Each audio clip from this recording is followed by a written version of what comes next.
हाय viewers, आज मैं आपको अभिषेक शुक्ल द्वारा लिखा गया तुम्हारे जाने के बाद, जो कि एक काव्य संग्रह है, सुनाऊंगी। तो चलिए शुरू करते हैं आज की पहली कविता, इससे पहले कि सब कुछ खत्म हो। इस कविता के माध्यम से कवि ने यह भाव व्यक्त किया है कि इससे पहले कि सब कुछ खत्म हो जाए, हमें ज़िंदगी को जी लेना चाहिए। तो चलिए शुरू करते हैं इस कविता को। सबकी एक समय अवधि होती है और उसके बाद सब कुछ खत्म हो जाता है। एक दिन दुख खत्म हो जाएंगे, सुख भी, हमारे आंसू भी, अकेलापन भी, लोग भी एक दिन खत्म हो जाएंगे। रास्ते, उम्मीदें, सपने, प्रेम, सब कुछ एक दिन खत्म हो जाएगा। मैं तुम्हें निराश नहीं कर रहा हूँ, मैं बस चाहता हूँ कि इससे पहले कि सब कुछ खत्म हो, हमें सब कुछ जी लेना चाहिए, हमें सारे उत्सव मना लेने चाहिए।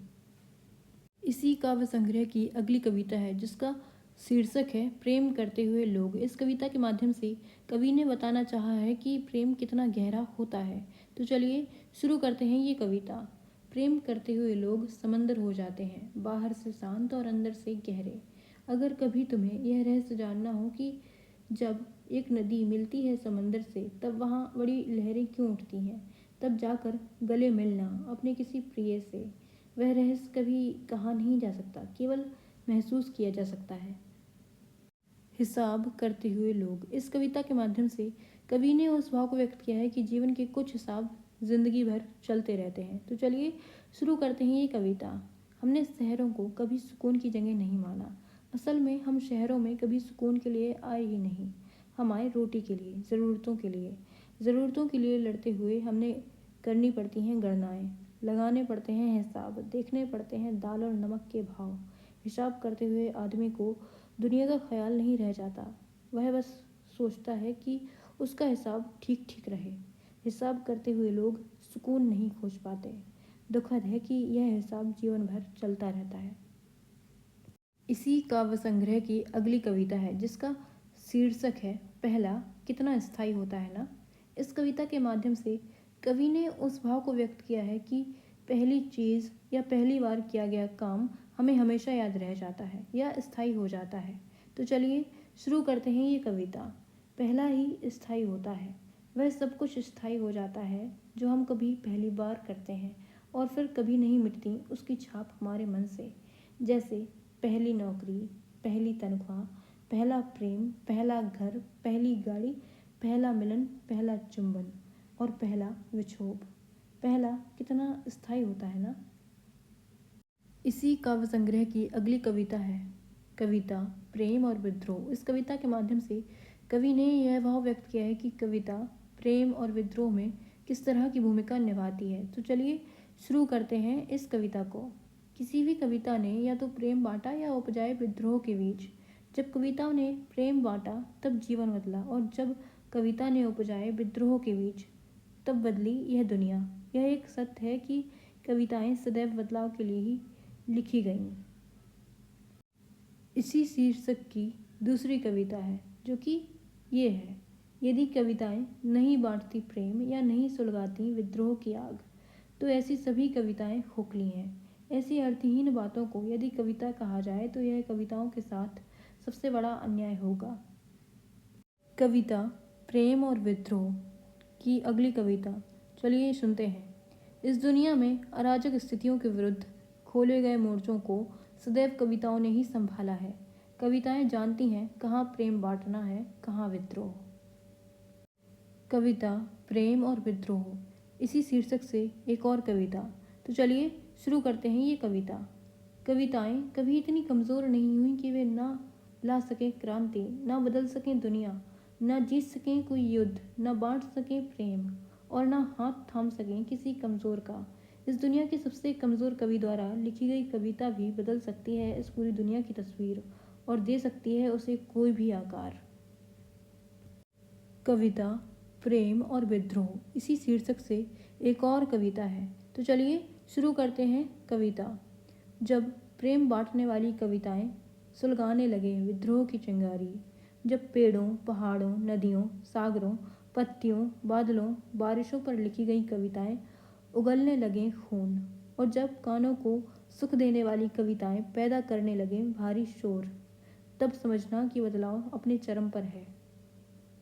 इसी काव्य संग्रह की अगली कविता है, जिसका शीर्षक है मैं कविता पर जिंदा हूँ। इस कविता के माध्यम से कवि ने उस भाव को व्यक्त किया है कि उसके लिए कविता कितनी महत्वपूर्ण है। तो चलिए शुरू करते हैं ये कविता।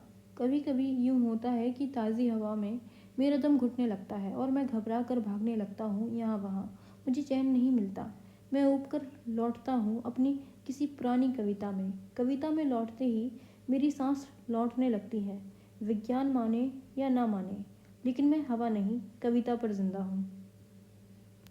इसी काव्य संग्रह की अगली कविता है जिसका शीर्षक है स्मृति और जीवन। तो चलिए शुरू करते हैं ये कविता। तोहफे में तुम्हारी दी हुई डायरी और कलम।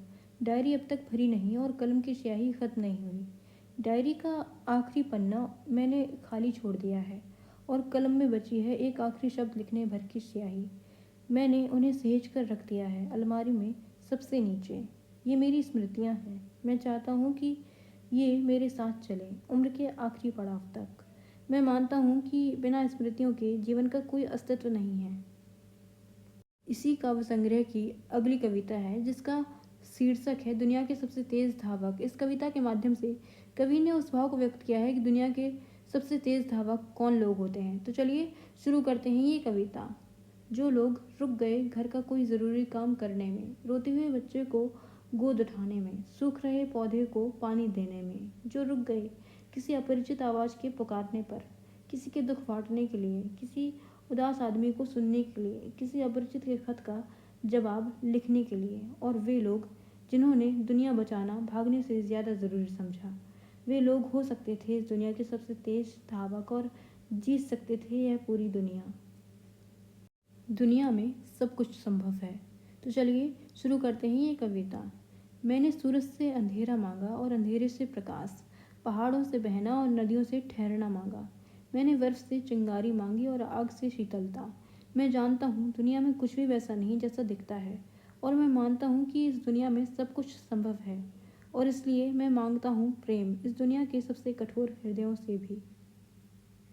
इसी काव्य संग्रह की अगली कविता है जिसका शीर्षक है बिन माँ बाप के पल रहे बच्चे। इस कविता के माध्यम से कवि ने उस भाव को व्यक्त किया है कि बिन माँ बाप के पल रहे बच्चे कैसे होते हैं, उनकी क्या क्या पीड़ाएं होती हैं और वो किस तरह जीते हैं। तो चलिए शुरू करते हैं ये कविता। बिन माँ बाप के पल रहे बच्चों को मैंने बहुत करीब से देखा है। वे जिद्दी नहीं होते, संकोची होते हैं, जिम्मेदार होते हैं। वे लड़ते हैं, जूझते हैं, सहते हैं, गिरते हैं, हारते हैं, लेकिन फिर खड़े होते हैं, अपना हाथ अपने ही हाथों में लेकर चलते हैं। उनके माँ बाप सदैव रहते हैं उनके पके हुए बालों और बेसमय पड़ी झुर्रियों में। सदैव रहते हैं उनके संघर्षों में, जीत में, हार में, पीड़ा में, अवहेलना में। असल में माँ बाप कभी कहीं नहीं जाते। वे सदैव रहते हैं हमारे अनुभवों में, हमारी मुस्कुराहटों में, घर की खोई हुई चीज़ों में, ज़रूरतों में, जिम्मेदारियों में, हमारे थके हुए दिनों में, और हौसला देते हैं दुनिया जीत लेने का। इसी काव्य संग्रह की अगली कविता है जिसका शीर्षक है रोना स्त्रियों की निशानी है। इस कविता के माध्यम से कवि ने उस भाव को व्यक्त किया है कि यह धारणा खत्म हो जाए कि रोना सिर्फ स्त्रियों की निशानी है और कठोरता पुरुषों की। तो चलिए शुरू करते हैं ये कविता। कोई स्त्री इतनी कमज़ोर नहीं हुई कि वह उन संबंधों को ना तोड़ सके जिसमें घुटता है उसका दम। कोई पुरुष कभी इतना कठोर नहीं हुआ कि वह खुलकर ना रो सके अपने दुखों में। मैं चाहता हूँ कि यह धारणा खत्म हो जाए कि रोना स्त्रियों की निशानी है और कठोरता पुरुषों की। इसी काव्य संग्रह की अगली कविता है जिसका शीर्षक है मैं, बाबूजी और नोक झोंक। तो चलिए शुरू करते हैं ये कविता। कभी कभार बाबूजी से हुई छोटी मोटी नोक-झोंक के बाद हम देर तक बात नहीं करते, एक दूसरे से नज़रें चुरा कर चलते हैं। हम दोनों चाहते हैं कि कोई बात शुरू हो और हम उसका हिस्सा बने। दिन बीत जाता है। रात को बाबूजी साथ खाने के लिए बुला लेते हैं या मैं उनसे खाने के लिए पूछ लेता हूँ। मिडिल क्लास घरों के बाप बेटे अपनी नोक-झोंक के बाद एक दूसरे को गले नहीं लगाते, बल्कि साथ बैठकर खाते हैं। इसी काव्य संग्रह की अगली कविता है जिसका शीर्षक है एक सूखे हुए पेड़ का अपनी पत्तियों के नाम खत। तो चलिए शुरू करते हैं ये कविता। सुनो, तुम जा रही हो, हाँ जाओ, क्योंकि तुम्हारे जाने के बाद अब मैं भी प्रस्थान करूँगा। शायद कुछ रोज़ ऐसे ही एकांत में खड़ा रहूँगा, फिर काट दिया जाऊँगा। किसी घर का दरवाज़ा, कोई कुर्सी, मेज या किसी का दराज हो जाऊंगा। खिड़की भी हो सकता हूँ या जलाया भी जा सकता हूँ, मगर तुम जाओ और मिल जाना मिट्टी में और बन जाना खाद और उगाना एक नया पौधा।